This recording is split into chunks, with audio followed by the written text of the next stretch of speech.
les fumeurs ont résolu sans le savoir un énorme problème de santé mentale. Et je pense que tu te rends même pas compte à quel point c'est énorme. Aujourd'hui, le stress, le manque de récupération, c'est des énormes problèmes de santé publique. On estime même qu'une femme salariée sur 3 a fait un burn-out dans les 5 dernières années. Et l'État français en avait même fait sa grande cause de l'année 2025. Bon, spoiler, c'est raté. Mais des neuroscientifiques ont clairement identifié une habitude qui pourrait nous aider à améliorer tout ça. Et cette fameuse habitude, ce sont les fumeurs qui la maîtrisent mieux que personne. Ils ont compris l'art de prendre des pauses. Pourtant, les fumeurs, c'est aussi ceux qui connaissent un autre gros problème de santé publique, la cigarette. Un peu paradoxal tout ça, non? Alors, comment une habitude aussi néfaste contient la clé d'une meilleure santé mentale? Allez, viens avec moi ma douce, je vais te montrer comment mieux comprendre et surtout mieux prendre soin de ton joli petit crâne. Juste avant de commencer, j'aimerais te dire un petit mot sur le sponsor de cette vidéo, c'est la marque de culottes menstruelles Eve & Co. Je t'en avais déjà parlé il y a quelques temps, pour moi c'est la meilleure marque de culottes menstruelles sur le marché. C'est des culottes comme n'importe quelle culotte, sauf qu'elles font le travail de tes protections hygiéniques en respectant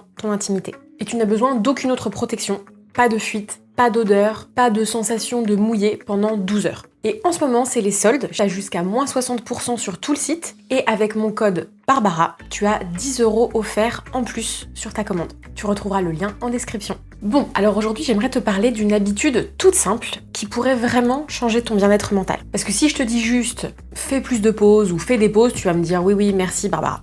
Tu vas passer à autre chose et tu vas complètement oublier. Parce qu'il y a quelque chose de beaucoup plus profond qui t'empêche vraiment de le faire, quelque chose que tu maîtrises même pas. Là, on touche du doigt le premier vrai problème. En fait, on a du mal à tout simplement s'arrêter d'être productive, efficace ou même active. On a l'illusion qu'on pourrait être 100% du temps complètement active et performante. On pense que prendre du repos, faire des pauses, c'est un truc qui est réservé soit aux flemmards, soit aux jours où on a un petit peu moins d'énergie et donc exceptionnellement, on va se laisser un petit peu tranquille. On a l'impression qu'on pourrait et même qu'on devrait être productive toute la journée. Bah oui, c'est ce que font les gens productifs et les gens qui réussissent, non? Bon, eh bien, je suis désolée de casser tes rêves de girl boss en ce début d'année, mais ce n'est pas possible pour 2 raisons. Déjà, c'est une illusion de croire qu'on pourrait rester complètement focus 100% du temps. J'ai épluché différentes études sur le sujet et il se trouve que dans une journée de travail, disons de 8 heures, tu n'es vraiment productive et efficace que 4 heures de ton temps. Le reste du temps étant dédié à des échanges avec tes collègues, des distractions,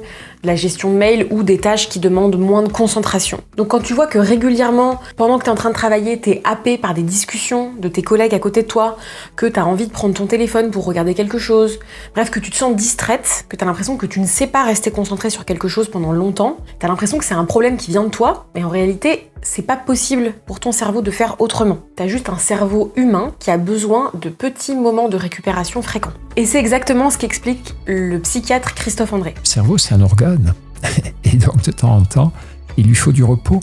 Et ce qu'on a montré récemment, c'est qu'il y a 3 modes de fonctionnement du cerveau, finalement. Il y a la veille active, je suis éveillé, engagé dans l'action. Il y a le sommeil, la récupération profonde. Et il y a l'état de veille non active, c'est-à-dire je suis présent mais je me mets aucune pression. J'ai rien à obtenir, rien à atteindre, j'ai pas besoin de réfléchir activement, d'élaborer des plans, de faire des choses concrètes, juste permets-toi d'être là. Donc là, à ce stade, je suis sûre qu'il y en a déjà qui doivent se dire « Mais meuf, attends, moi, il y a des jours, je suis une machine de guerre, je ne fais que travailler, je me déconcentre pas, 8 heures de taf, je les remplis complètement, j'arrive à être concentrée pendant ces 8 heures et à être productif pendant ces 8 heures. » Donc là, je te dirais déjà « Calme-toi ». Et ensuite, oui, c'est vrai, il y a des journées où on arrive à être beaucoup plus efficace, beaucoup plus concentré, des espèces de pics d'énergie, on ne sait pas d'où ils viennent, on ne sait pas pourquoi ils sont là aujourd'hui et pas un autre jour, mais il y a des jours où on est effectivement des machines. Ça peut être parce qu'on a eu un très bon sommeil la veille et les jours précédents, parce qu'on a eu les jours qui précèdent moins de charge, parce qu'on a un niveau émotionnel qui est assez stable, ça peut être pour plein de raisons. Mais au lieu de se féliciter pour ces jours de grâce, on va plutôt les prendre comme des journées étalons et se dire que ça devrait être comme ça tout le temps. En fait, si on fait un peu moins bien que ces journées-là, eh ben, on n'est pas assez productif. Donc dans cette jungle qu'est le monde du travail, où on fait tous et toutes de notre mieux pour être productif, pour être efficace, j'aimerais que tu entendes que ce n'est pas possible physiologiquement, physiquement, d'être concentré 100% du temps. J'espère que déjà, ça fait un petit peu de bien d'entendre ça. Et j'irai même encore plus loin que ça, c'est en acceptant l'idée que tu peux pas être productive et efficace tout le temps, en acceptant l'idée que tu as besoin de moments où tu es moins efficace justement, que, paradoxalement, tu vas réussir à être plus efficace encore. Tiens, par exemple, t'as sûrement déjà remarqué que quand t'es assise à ton bureau et que tu essayes de te forcer à avoir de bonnes idées, à avoir de nouvelles idées, ça marche pas.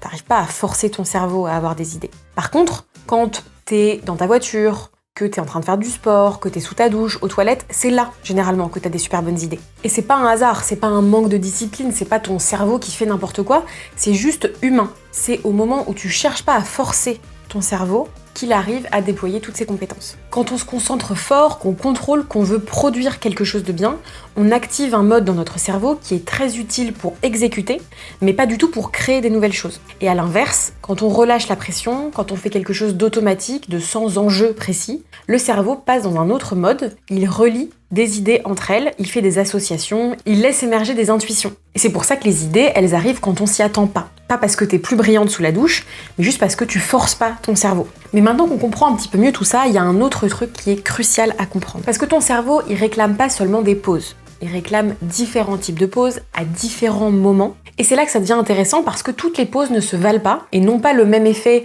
sur notre cerveau, sur notre concentration, sur notre créativité, etc. Il y a des pauses qui reposent, il y a des pauses qui régulent, des pauses qui permettent de refaire le plein d'énergie. Donc je t'explique un petit peu tout ça. Il y a les pauses de micro-régulation déjà. C'est des pauses de quelques minutes, 5-10 minutes on va dire. En quelques minutes de pause comme celle-là, tu vas pas te restaurer, mais par contre tu vas faire baisser la stimulation, baisser la tension musculaire. Donc c'est des pauses courtes, mais qui, faites régulièrement, vont être hyper utiles pour permettre à ton système de pas s'emballer dans l'action, de pas s'emballer dans l'effort et de monter à un trop haut niveau de stress. Et c'est exactement ça la pause des fumeurs. Et pendant mes recherches, je me suis rendu compte que c'est un vrai besoin du cerveau. Le fait que t'arrives pas à rester concentré, focus pendant 1 heure de temps sans avoir des micro-besoins de regarder ailleurs, partir dans tes pensées, discuter rapidement avec quelqu'un à côté de toi, c'est pas que t'arrives pas à te concentrer. C'est vraiment que ton cerveau a besoin, littéralement, de ces petits moments de respiration où il va aller sortir du mode focus. Et c'est exactement ce qu'explique Albert Moukébert, qui est neuroscientifique et psychologue dans cette vidéo. On appelle ça le désengagement attentionnel. Quand mon attention n'est plus happée par quelque chose. Cette idée semble être renforcée par des études en neurosciences. Notre cerveau semble avoir un réseau qu'on appelle en anglais le default network, ou en français le réseau de mode par défaut, qui s'active justement quand on se laisse tranquille, quand on est en train de rien faire. Et ce mode par défaut semble être très bénéfique pour le bon fonctionnement d'un individu, pour le bon fonctionnement du cerveau. Ensuite, tu as la pause de 20-30 minutes qui, là, va te permettre de prendre un vrai moment de récupération. Après un effort cognitif soutenu, ça peut être une grosse réunion, une grosse tâche sur laquelle tu t'es concentré, de la rédaction par exemple, n'importe quoi d'autre, après un long moment où tu as été concentré, ton cerveau, il a vraiment besoin de ce moment de récupération puisque les ressources qui permettent à ton cerveau d'être concentré mettent entre 15 et 20 minutes à se régénérer. Moi par exemple, quand j'ai commencé en tant que thérapeute, j'avais tendance à prendre que 5-10 minutes de pause entre chacune de mes consultations. Je filais faire pipi, je buvais un verre d'eau, je faisais un bisou à mon chien et hop, on recommence. Et du coup, en préparant cette vidéo, je me suis rendu compte qu'en fait, je gagnerais énormément à m'appliquer le conseil que je vous donne, à juste me prendre 20-30 minutes de pause entre chaque consultation. Ça paraît beaucoup dit comme ça, mais en fait, une séance, c'est une grosse charge cognitive, comme vous quand vous faites une grosse réunion, une tâche qui demande beaucoup de concentration. Ça me permettrait d'être beaucoup plus focus sur la suite. Ensuite, il y a les pauses d'1 à 2 heures qui là te permettent de vraiment récupérer plus en profondeur. Là, c'est plus que pour souffler, c'est vraiment pour octroyer à ton corps et à ton cerveau un vrai moment de restauration, de récupération. En fait, il faut partir du principe que le corps mettra toujours plus de temps que l'esprit à se détendre. C'est pour ça que c'est important d'avoir des pauses de temps en temps qui sont plus longues, parce que ça va permettre à ton corps et ton esprit d'avoir le temps de redescendre, de faire baisser la charge mentale, de faire baisser la tension, et de donner le temps à ton système nerveux de se rééquilibrer. Voilà, donc maintenant tu sais que ton cerveau a besoin de différents types de pauses et de récupération, mais il y a un autre problème. Parce qu'en théorie, tout ça a l'air simple, mais en pratique, tu verras que si demain, t'essayes de prendre 10 minutes de pause tous les jours à la même heure, par exemple, tu vas vite te heurter à quelque chose qui n'a rien à voir avec ta volonté ou ta discipline, et c'est exactement ça que les fumeurs ont réussi à contourner sans même s'en rendre compte. Bon, c'est un peu paradoxal tout ça. On a vu que les fumeurs, c'était ceux qui arrivaient le mieux à prendre des pauses, du coup, comme on a dit, de micro-régulation. Donc ils ont développé une habitude qui est hyper bénéfique pour leur concentration, leur bien-être, leur santé mentale. Mais de l'autre, ils ont aussi développé une habitude qui est néfaste pour leur santé physique. On dirait que ce sont les seuls qui ont trouvé le moyen de faire des vraies pauses dans la journée. Et je parle pas de simplement quitter des yeux ton écran d'ordinateur pour mettre tes yeux sur ton écran de téléphone pendant 1 minute 30 et retourner au travail. Je parle de vraies pauses. Et que ce sont surtout les seuls qui arrivent à faire ça sans culpabiliser de le faire. Alors que pourtant, l'objet même de cette pause, c'est la cigarette, soit quelque chose que plein de gens aimeraient en réalité arrêter. Bon, un petit peu compliqué toute cette histoire. Bon, déjà, c'est quoi une bonne pause? Parce qu'on en parle depuis tout à l'heure, mais c'est quoi quelque chose qui te permet vraiment de récupérer pendant une pause? Il faut tout d'abord qu'elle coupe la source de sollicitation dans laquelle t'étais auparavant. Par exemple, si t'étais en train de parler avec du monde dans une réunion, il faut qu'elle te permette de prendre un petit moment toute seule. Si t'étais en train de travailler sur ton ordinateur, il faut qu'elle te permette de quitter les yeux d'un écran quelque temps. En gros, il faut que ça casse le flux de productivité dans lequel t'étais jusque maintenant. Ensuite, une pause qui est vraiment efficace, c'est une pause qui n'induit aucune notion de performance en quelque sorte. Il faut que ça n'exige rien de toi en quelque sorte, que tu puisses simplement poser ton cerveau pendant quelques instants. Et aussi, pour qu'une pause soit utile, il faut qu'elle dure suffisamment longtemps et qu'elle soit répétée suffisamment souvent. On a vu tout à l'heure les différents types de pauses. Si tu prends 3 minutes de pause une seule fois sur une journée de 8 heures, bon, t'as bien compris que ça n'allait pas suffire. Donc quand tu y réfléchis bien, les fumeurs, ils changent de lieu, ils vont prendre l'air dehors, ils coupent avec leur travail pendant quelques instants, ils se mettent pas de pression de performance, juste ils coupent quelques instants, plusieurs fois par jour pour mieux revenir au travail ensuite. Un autre point que les fumeurs ont de leur côté, c'est que socialement, s'arrêter de travailler pour aller fumer dehors, c'est socialement plutôt bien accepté en vrai. Et j'entends trop souvent des personnes qui ont peur de prendre des pauses parce qu'elles ont peur d'être jugées à leur travail et qu'on se dise que elles font trop souvent des pauses ou qu'elles travaillent pas assez. Il n'y a rien qui t'empêche de faire exactement comme si t'étais fumeur ou fumeuse.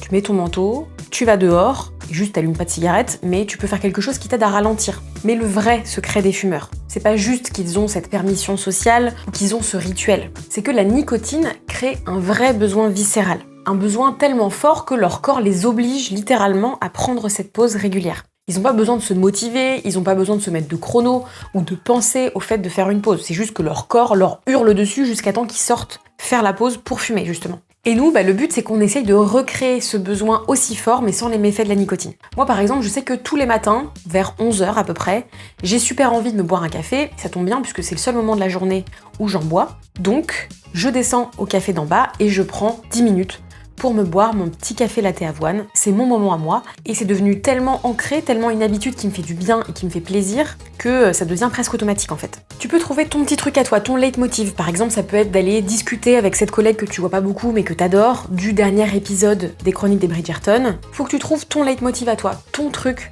qui va créer un besoin et donc un rituel. Moi par exemple, je sais qu'un truc qui marche très bien aussi, comme je bosse beaucoup de la maison, c'est mon chien, tout simplement. Je sais qu'elle a des besoins, donc il faut que je réponde à ses besoins régulièrement, et en plus je peux pas résister très très longtemps à aller voir sa petite tête d'amour, donc régulièrement, m'arrêter de travailler pour aller lui faire un gros câlin, c'est un truc qui me permet de faire une pause. Alors évidemment, j'ai pas la réponse miracle à tout ça, si j'avais une seule bonne solution qui s'appliquait à tout le monde et à tous les types de métiers, ce serait plus vraiment un problème de santé publique. Mais je pense qu'il y a vraiment quelque chose de sympa à faire là-dedans. Et j'aimerais te proposer une dernière chose, qui a un nom tellement sérieux, tellement dev perso, tellement organisation, que même ton boss pourra pas du tout te reprocher d'utiliser cette méthode. C'est la méthode Pomodoro. Bon, parce que je sais comment marche le monde du travail. Je sais que tu peux pas faire 1 milliard de pauses par jour sans faire une syncope à ton boss ou te faire perdre ton travail. Donc je vais te proposer une méthode qui te permet de garder tout ton sérieux, de garder toute ton efficacité apparente, tout en prenant soin de ta santé mentale. T'as peut-être déjà entendu parler de cette fameuse méthode, la méthode Pomodoro.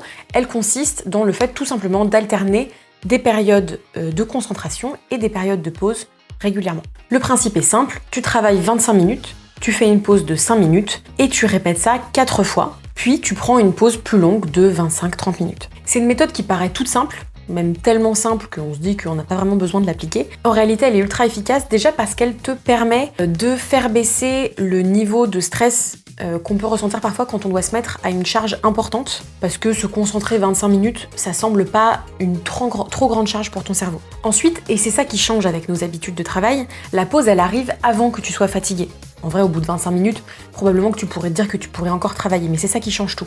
et tu t'obliges à faire une pause avant que tu ne sois fatigué. Et enfin, tu n'essayes pas de tenir plus longtemps, tu offres à ton cerveau des vrais sas de récupération hyper réguliers, et c'est ça qui permet de tenir plus longtemps justement. En gardant en tête, comme on l'a dit juste avant, mais que ces petits moments de pause, ils doivent te permettre de vraiment couper avec la tâche en cours. Donc te lever, aller boire un verre d'eau, prendre l'air dehors, c'est tout con, ça peut être n'importe quoi, mais c'est vraiment ce qui fait le plus de bien à ton corps. Alors voilà, j'ai pleinement conscience que le monde du travail n'est pas du tout ouvert à la nécessité vraiment absolue de faire des pauses. J'ai aussi conscience que selon les métiers, on n'a pas du tout la même possibilité d'application. Une infirmière aux urgences, elle n'a pas du tout la même liberté qu'une personne qui est en télétravail, comme moi par exemple. Et évidemment, c'est aussi mieux que nos ancêtres qui travaillaient dans les mines. Mais voilà ma douce, j'essaie de te proposer une solution, qui n'est pas une solution miracle, mais qui est une solution que chacune peut essayer dans son quotidien. Et si déjà rien que le fait d'appliquer ça quelques minutes dans ton quotidien te permet de souffler, de te sentir mieux et de t'éloigner gentiment du burn-out, eh bien j'aurai réussi ma mission. Et voilà ma douce, tu as tout ce qu'il te faut pour mieux comprendre le fonctionnement de ton joli cerveau et aussi pour adopter des moments de pause et de récupération dans ton quotidien, exactement comme ça te plaît de le faire. Et petite info d'ailleurs assez importante au niveau des habitudes, il existe plein d'infos différentes sur combien de temps ça prend vraiment pour intégrer une habitude. Les études estiment qu'en moyenne, c'est 66 jours. Donc il te faut à peu près 66 jours pour intégrer vraiment une habitude et qu'elle devienne un automatisme. Donc c'est normal, si c'est pas toujours facile, il y a des jours où ça te paraîtra hyper fluide, hyper instinctif, des jours où tu oublieras, où tu passeras à autre chose, où tu trouveras que tu fais pas assez bien. Garde bien en tête que, à nouveau, c'est exactement comme ça que fonctionne ton cerveau. Donc c'est inutile de te blâmer pour ça. Sois douce avec toi, toujours. C'est pas la perfection qui est importante, c'est la répétition. Et si à l'inverse, le fait d'arrêter une habitude qui est déjà installée depuis longtemps t'intéresse, n'hésite pas à me le dire en commentaire, je serais ravie de faire une vidéo dédiée sur le sujet. Et à nouveau, un grand merci à Evenko pour cette collaboration et pour avoir soutenu et sponsorisé cette vidéo. Tu retrouveras toutes les informations en description pour passer ta commande avec les 10 € offerts. Salut mes douces!